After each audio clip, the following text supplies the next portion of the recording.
Out হয়েছি, এটা টিমের জন্য আমার কাছে মনে হয় যে একটু চাপে পড়ে গিয়েছে। কারণ আমি চিন্তা করেছিলাম যে রানটাও যেন কন্টেন্ট করতে পারি, কারণ প্রত্যেকটা ওভারে যদি আমি একটা করে বাউন্ডারি নিতে পারি তাহলে আমার রান রেটটাও ঠিক থাকবে অ্যাট দ্য সেম টাইম।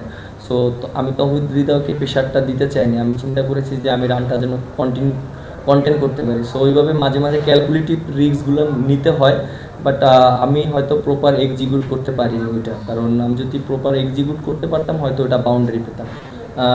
আপনার ফার্স্ট কোশ্চেনটা হলো যে ফার্স্ট কোশ্চেনটা কি বলবেন? আমি ও আচ্ছা, আপনি যেটা বললেন যে ও যেভাবে ব্যাটিং করেছে, আসলে আমার কাছে যে জিনিসটা মনে হয় যে ও আরও ফাস্ট খেলতে পারতো, বাট আমরা কিন্তু ব্যাক টু ব্যাক উইকেট পড়ে গিয়েছি। ও যেভাবে খেলবে খেলাটা, যে ও একটু ফাস্ট খেলবে, তখনই কিন্তু আমাদের একটা করে উইকেট হারিয়েছে। আপনি দেখেন লাস্ট ম্যাচে যখনই ও একটু মোমেন্টাম ব্যাটিংটা করবে বা ভালো একটু রানে খেলার চেষ্টা করে, তখনই একটা করে উইকেট পড়েছে।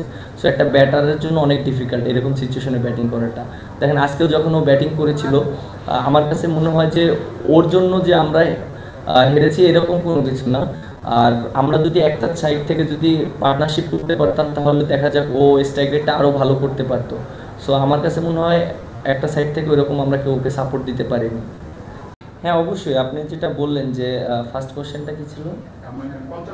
ও আচ্ছা আচ্ছা, হ্যাঁ 50 ওভার খেলতে পারিনি, হ্যাঁ এটা তো অবশ্যই আমাদের টিমের জন্য একটা কনসার্ন, এবং আমি মনে করি যে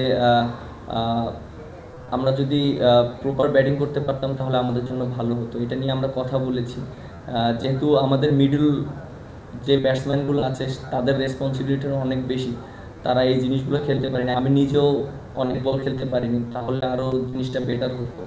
সো আমার কাছে মনে হয় এটা নিয়ে কাজ করার অনেক জায়গা আছে, যেহেতু আমরা আমাদের সামনে অনেক খেলা আছে, এবং একটা সিরিজে যেহেতু আমি এই সিরিজের দায়িত্ব পেয়েছি, সো আমার কোন জায়গায় ল্যাকিংস আছে এবং আমার টিমের কোন জায়গায় ইমপ্রুভ করতে হবে সেই জিনিসগুলো আমি চেষ্টা করবো কাজে লাগানোর জন্য এবং কোচের সাথে কথা বলে।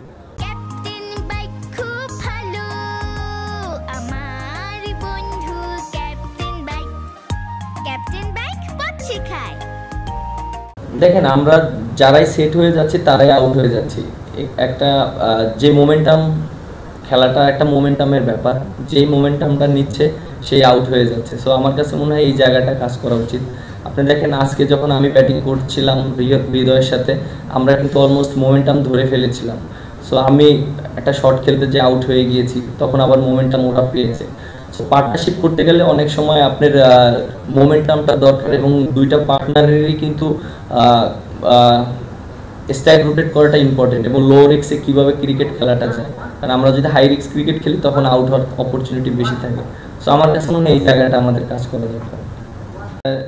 এখানে একটা কোশ্চেন আপনি করেছেন, বাট অবভিয়াসলি মাঠটা একটু বড় ছিল, এবং আমরা হয়তো আমাদের আরও কিছু জায়গায় ভালো করতে পারতাম, যে আমরা হয়তো 4 মারতে পারতাম বা সিঙ্গেলসটা নিতে পারতাম। বাট যেহেতু এখানে একটা ইমোশনের কন্ট্রোলের ব্যাপার, যে যেরকম ক্রিকেট খেলতে পছন্দ করে, এখন আমি হয়তো উপরতে খেলতে পছন্দ করি, আমাদের টপ অর্ডার ব্যাটসম্যান যারা দেখেন ওরা কিন্তু রিস্ক নিয়ে খেলতে পছন্দ করে এবং বাউন্ডারি মারতে পছন্দ করে। সো ওটাকে যদি আমি সাপোর্ট না করে ওদেরকে আটকিয়ে দিই তাহলে আমাদের টিমের জন্য একটু ডিফিকাল্ট। সো আমরা প্রত্যেকটা প্লেয়ারকে তার স্ট্রেংথে ব্যাক করার চেষ্টা করছি। হয়তো আমরা অনেক সময় সাকসেস হব, অনেক সময় ফেলিয়ার হব, বাট যার যেটা স্ট্রেংথ সেটাই আমরা চেষ্টা করি যে ব্যাক করার জন্য।